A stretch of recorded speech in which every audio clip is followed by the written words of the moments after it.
Right, if you haven't watched the Math Antics video I had right before this one, make sure you do. It's so important. And it explains why when we divide by a fraction, we actually multiply by the reciprocal. So we're going to go over this so we can see a visual before we do another problem by ourselves. But 3/4 divided by 5/12 is really 3/4 times 12/5 because we took 5/12, we found the reciprocal, which would be 12/5. And we're going to multiply those. So we do 3 times 12, which is 36, and 4 times 5, which is 20. So they ended up with 36 over 20. And then you might say, well, how did they get to 1 4/5? Well, we have this as an improper fraction. So when we make it a proper fraction, we divide. We say 36 divided by 20. Well, 20 goes into 36 once with 16 left over. Keep my denominator. 16 20ths isn't simplified. So I know that 4 goes into both of those. So I divide by 4 over 4. I can do that because 4 over 4 is 1, so I'm not changing the value.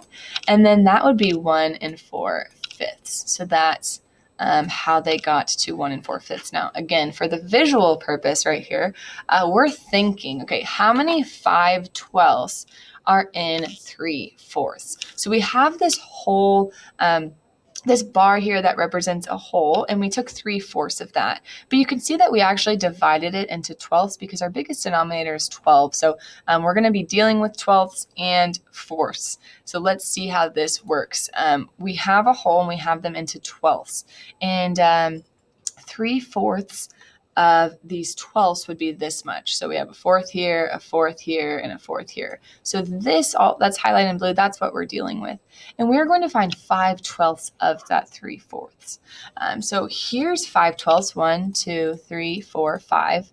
And this will represent 1 because we found 1 5/12 within that 3/4. And then we look and we have 1, 2, 3, 4 4/5 of that 5/12 left over. So our remainder would be 4/5. So our final answer, you can see here, sorry, it's in highlighter. I'll rewrite it.